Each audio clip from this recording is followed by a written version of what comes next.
Welcome to Alive and Well, the podcast for the new era of high achievers. You're done burning out, and you're ready to lead, work, and live in a rhythm that honors both your brilliance and your body. I'm your host, Michelle Grosser. I'm a trial attorney turned nervous system strategist, and I've lived the burnout story. I know what it's like to chase your goals at the expense of your well-being. And I also know it doesn't have to be that way. Here, we're redefining success. It's where productivity feels peaceful, boundaries feel like freedom, and energy comes from within. Each week, I'll share practical tools for nervous system regulation, time mastery, and somatic strategies so you can show up with clarity, calm, and confidence in every part of your life. Because you, my friend, were given a spirit of power, love, and a sound mind. So here's to life and living it fully. This is the path to feeling alive and well. Let's dive in. What's up, you guys? It's Michelle here. Welcome back to Alive and Well. So glad you're here today. This episode's going to be a big one, I think, because if you are someone like I was, who's been doing all the work, right? All the quote unquote work, really working on your mindset and reframing your paradigms and working on your thoughts and reading the books and listening to the podcasts and journaling and all the things.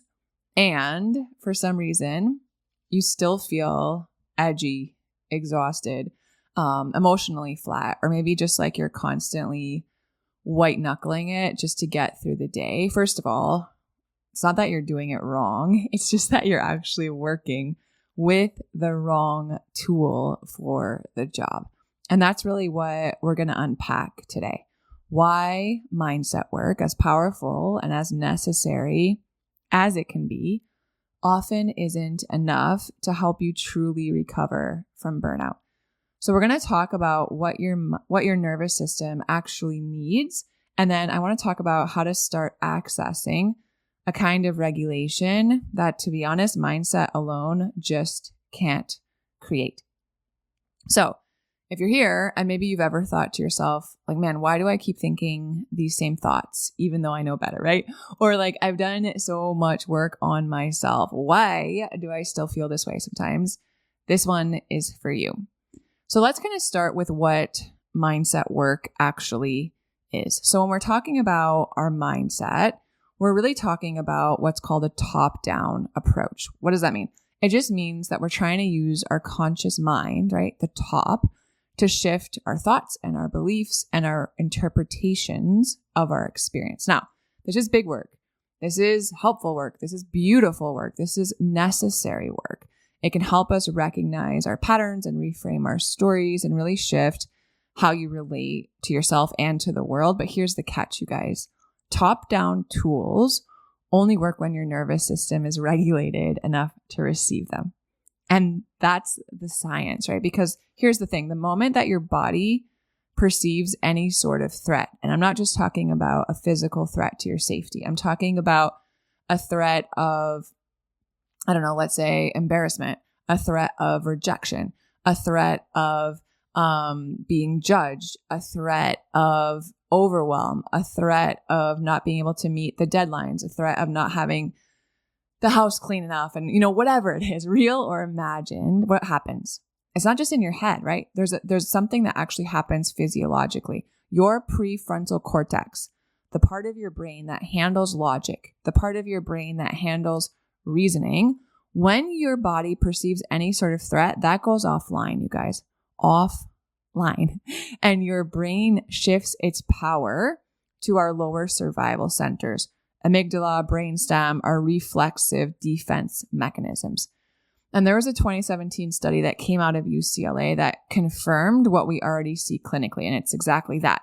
Under stress, your brain will deprioritize executive functioning. Like, it literally takes energy away from your ability to think clearly and use insight, and it hands the keys over to our survival reflexes, because our nervous system's always going to prioritize our safety, right?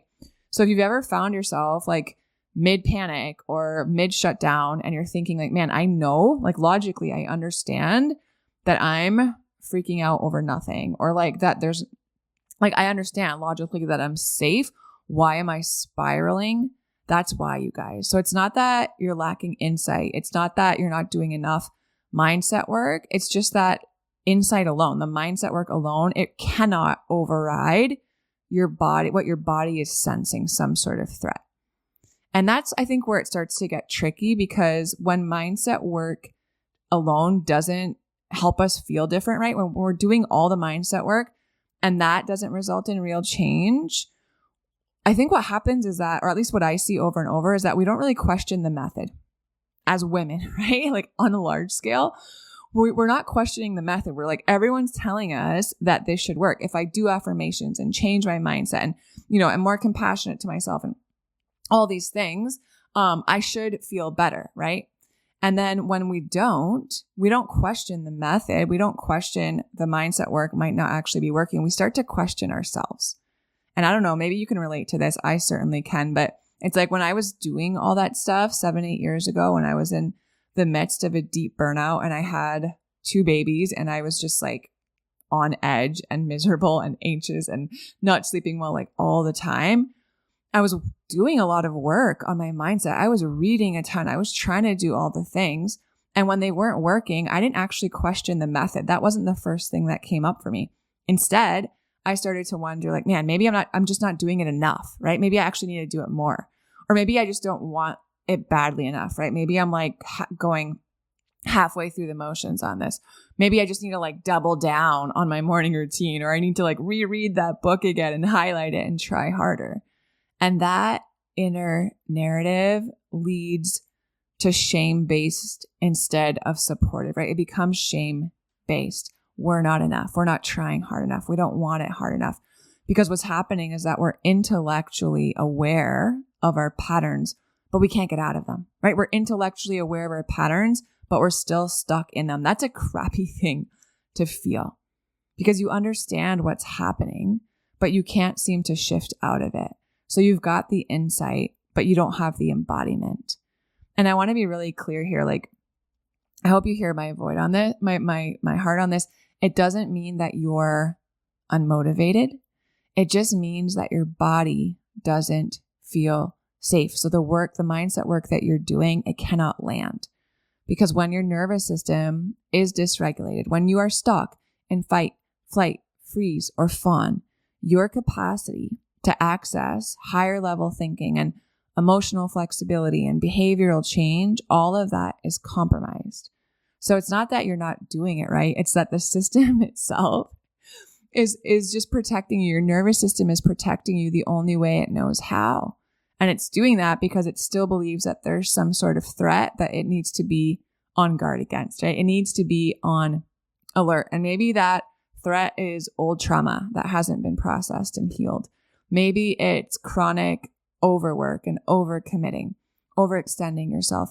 Maybe it's emotions that you have been suppressing from years of just like shoving it down and pushing through. But whatever the source, the result is the same, you guys. Your body's just not trusting that it's safe enough to change. So it's keeping you in this loop that you're trying so hard to break. So let's kind of go deeper into the difference between insight and integration, because I think this is where everything starts to shift. So insight is when you start to understand what's happening, right? Oh, I can name my pattern. Oh, I can name the nervous system state I'm in. Oh, I'm in fight or flight, right? You see where it comes from. You kind of get the why. You've read the books. You've listened to the podcast. Intellectually, you have an understanding of what's going on in your body, why things are happening, right? Where that came from, what the origin was. That's insight. Now, integration is when that insight actually becomes embodied, right? When it stops being a thing that you know and it starts being a thing that you are experiencing on the day-to-day, a thing that you live. So you've probably had the experience of gaining insight, right? Maybe you've Maybe it's from listening to this podcast. Maybe you've worked with a coach. Maybe you've had it in therapy and you get this like rush of clarity. It's like, oh my gosh, like light bulbs are going off. Makes so much sense now.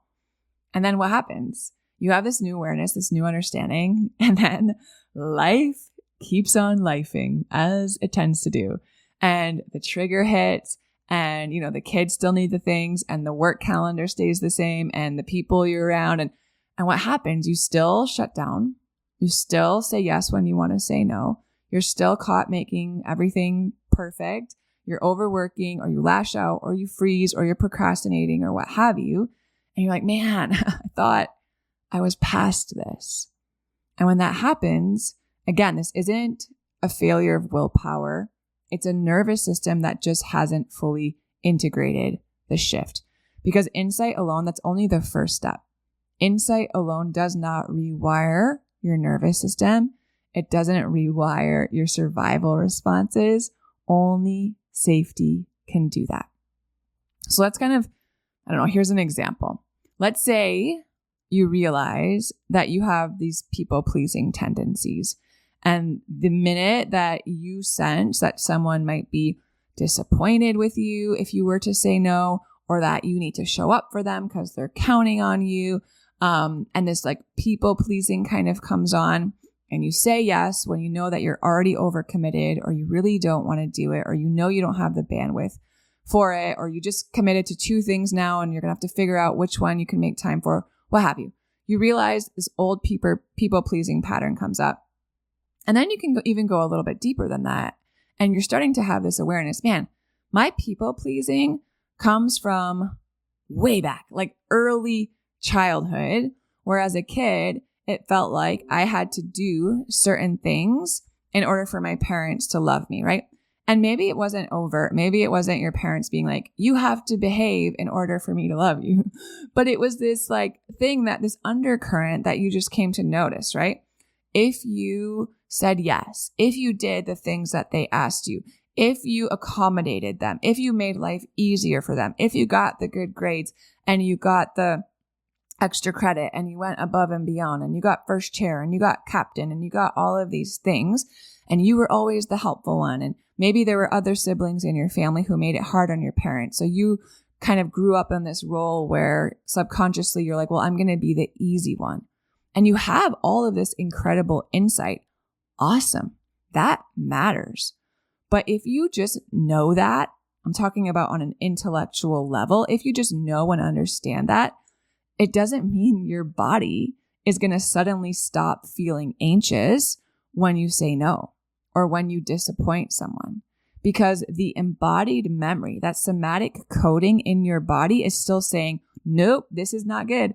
This is dangerous, right? This isn't going to turn out good.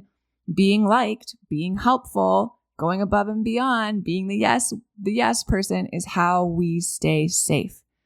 And until your nervous system is shown, not told, shown, over and over, consistency over time, that it's okay. It might feel uncomfortable, but it's actually safe to disappoint someone. And guess what? We survived, right? We didn't die. Until your nervous system is shown that over and over, it's just going to keep automatically defaulting to the old loop and you're going to stay stuck. So that's why I always say awareness is the first step, right? Awareness precedes choice. We cannot intervene in a world that we cannot see, but it's just the first step, you guys. It's not the second or the third or the fourth or even the last one. So what actually shifts the system? What actually brings us to a place where we can interrupt the old loops and patterns if the mindset work is not enough? What actually helps us move from insight into integration? It's not more thinking. Surprise, surprise.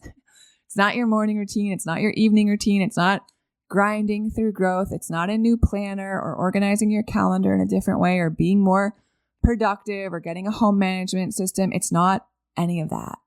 What actually shifts your patterns is safety. And safety does not come from logic. It actually comes from sensory input. Your nervous system does not speak a verbal language. You cannot just tell yourself to chill out or calm down or get over it or get going or stop procrastinating or stop feeling overwhelmed or stop feeling anxious. It doesn't work that way. Your nervous system does not understand words. It speaks a different language than your mind. It speaks in breath. It speaks in temperature. It speaks in rhythm, in movement, in pressure, in tone of voice, in eye contact, social connection, in stillness, right? These are not the top-down tools we started talking about. These are the bottom-up tools, starting in the body, somatic practices that begin to repattern your nervous system. And they give your body new data, not just I'm safe as a thought, right? Telling yourself, hey, chill out. This isn't a big deal. We're safe. But rather I feel safe as an experience, not as a logical, intellectual thought. So let me walk you through what this might actually look like. Let's say you have anxiety, you experience anxiety. It's this familiar spike, right? Maybe it's an email just came through from a really difficult client or from your boss or a coworker who's just pain in your side. And this email comes through. Or maybe it's, something your partner said and it's really been like annoying and frustrating and triggering for you. And you feel this whole thing of emotions coming up, right? Or maybe it's the mornings. Like maybe you just wake up kind of edgy because you feel like you're already behind and your kids aren't moving and you've had them ask them to get up 3 times and your toddler's melting down and it's like all this stuff and you have a big meeting at work and it's like only 6 a.m. In the past, whichever of these resonates or choose your own adventure, whatever this might look like, right? That just triggers an emotion in you or a spike of anxiety. In the past, your default response to that might have been, let's overthink it, right? Let's come up with a plan. Let's talk the living daylights out of it. Let's run it. Let's process it verbally. Let's overthink it.